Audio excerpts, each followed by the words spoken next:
Hello, welcome to by student. आज हम पढ़ेंगे क्लास 6 की हिंदी अक्षरा, जो इसका नाम है किताब का अक्षरा।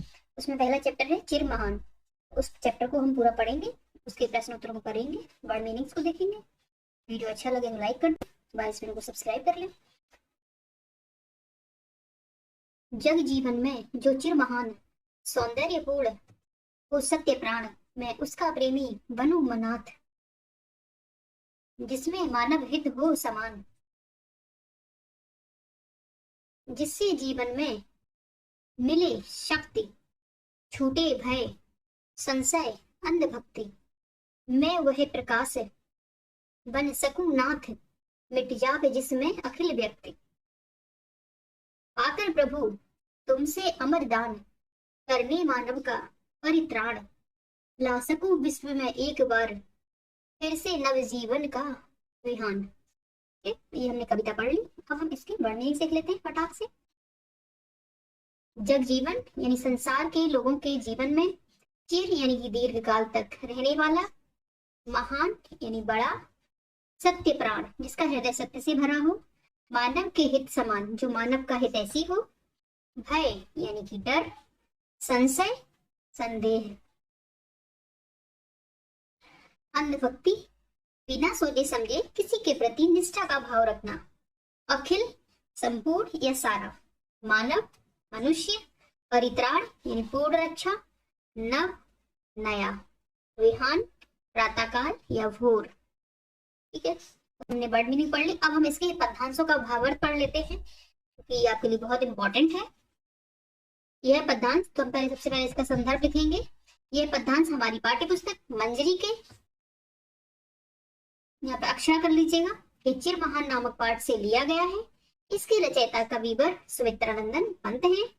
प्रसंग लिखेंगे। प्रस्तुत कविता में भय संशय अंधभक्ति से दूर रहकर मानव सेवा और भाईचारे की स्थापना पर बल दिया गया है। कवि ईश्वर से प्रार्थना करता है कि मुझे ऐसी शक्ति प्रदान करो जिससे मैं लोक कल्याण करके अपना जीवन सार्थक कर सकें। भावार्थ पढ़ेंगे इसका।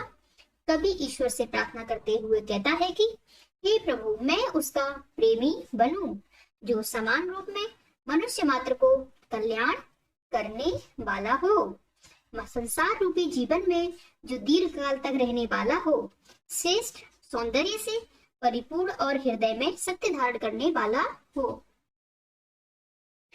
दूसरा है जिससे जीवन में देश देश अखिल व्यक्ति। इसका भावार्थ देखेंगे।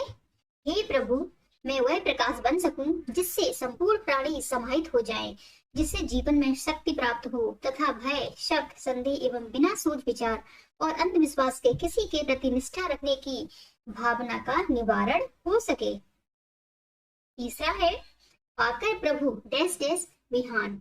इसका भावार्थ पढ़ेंगे। हे प्रभु, तुझसे संसार के मनुष्य मात्र की पूर्ण रक्षा करने का अमरदान प्राप्त कर मैं कृतज्ञ हूँ। मुझे ऐसी शक्ति दो कि मैं एक बार पुनः नए जीवन का प्रातःकाल ला सके, अर्थात प्राणी मात्र को सुखी व समृद्ध बना सके। ठीक है, तो ये हमने इसका भावार्थ पढ़ लिया पूरे पोएम का यानी पूरी कविता का। अब हम पढ़ेंगे इसके प्रश्न उत्तर। ठीक है, तो अगर आपके और भी क्लासमेट्स हैं आप उनको भी इस वीडियो को फॉरवर्ड कर सकते हैं, वो भी यहाँ से हेल्प ले सकते हैं। तो पहला है कविता से। इस कविता में सत्य प्राण शब्द अच्छे गुण का सूचक है और अंधभक्ति शब्द दुर्गुण अर्थात अच्छे गुणों का सूचक नहीं है। इसी प्रकार कविता को पढ़कर इसमें आए अच्छे गुण वाले शब्दों और दुर्गुण वाले शब्दों की सूची बनाइए। जैसे उत्तर अच्छे गुण वाले शब्द तो हमने बनाए सत्य प्राण, अमरदान, परित्राण, शक्ति, सौंदर्यपूर्ण। दुर्गुण शब्द वाले बनाए हमने, दुर्गुण वाले शब्द हमने बनाए हैं अंधभक्ति, भय, संशय। ठीक है, तो इस तरह आप इसको कंप्लीट कर लेंगे। क्वेश्चन नंबर 2 पे चलेंगे। कभी विश्व में नव जीवन का विहान क्यों लाना चाहता है? तो उत्तर है मानवता के कल्याण के लिए, सुख समृद्धि और उसके उत्थान के लिए कभी नव जीवन में विहान लाना चाहता है। नेक्स्ट है तीसरा क्वेश्चन। इस कविता का शीर्षक चिर महान है।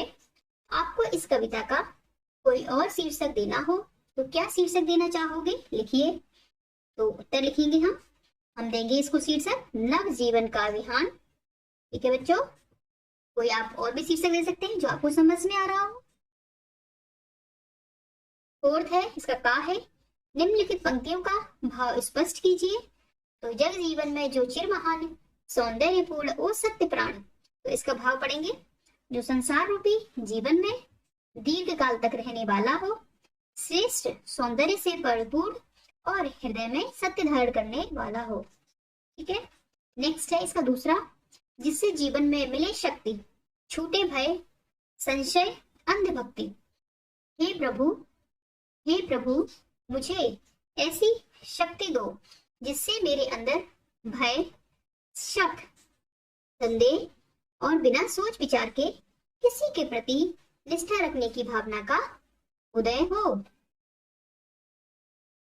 फोर्थ का खा है, नीचे का वर्ग में दी गई कविता पंक्तियों से संबंधित पंक्तियां खा वर्ग में दी गई है किंतु वे क्रम में नहीं है, पंक्तियों को मिलाइए। तो का वर्ग है और ये खा वर्ग है, तो मिलाएंगे, हम मिला देंगे ऑलरेडी यहाँ पे। मैं उसका प्रेमी बनूं नाथ, सही उत्तर होगा जो हो मानव के हित समान। इस वाले आंसर से या पेंसिल से इसको मिला देंगे। मैं वह प्रकाश बन सकूं नाथ, इसको मिला देंगे, मिल जाए जिसमें अखिल व्यक्ति ला सकूं विश्व में एक बार फिर से नव जीवन का विहान, इसको इससे मिला देंगे बच्चों। ठीक है, वीडियो अच्छा लग रहा हो तो लाइक कर दें, चैनल को सब्सक्राइब भी कर लें और अपने और फ्रेंड्स को भी इस वीडियो के बारे में बताएं। अब आएगा भाषा की बात पे। तो चिर शब्द का अर्थ है सदैव, यह महान के पूर्व विशेषण के रूप में जुड़ा है। इसी प्रकार चिर विशेषण लगाकर 3 और नए शब्द बनाइए, जैसे चिर नवीन, तो हम बनाएंगे चिर यौवन, चिर आयु, चिर समान। ठीक है, तो आप अपनी अपनी किताबों में भर लेंगे पेंसिल से या पेन से। दूसरा है, जो संज्ञा या सर्वनाम की विशेषता बताएं उसे विशेषण कहते हैं, जिसकी विशेषता बताई जाए उसे विशेष्य कहते हैं। अंतर समझिएगा दोनों में, विशेषण में और विशेष्य में। क्रिया विशेषण वे शब्द हैं जो क्रिया की विशेषता बताते हैं, जैसे काला घोड़ा तेज दौड़ा। इस वाक्य में जो काला शब्द है वो विशेषण है और जो संज्ञा शब्द यानी घोड़ा की विशेषता बता रहा है, यानी तेज दौड़ा में दौड़ा शब्द क्रिया है, उसकी विशेषता बताने वाला शब्द तेज क्या हुआ, क्रिया विशेषण हुआ। ठीक है, यहाँ पर ये 3 चीजें इंपॉर्टेंट हो जाती हैं, काला, घोड़ा, तेज और ये दौड़ा। ठीक है,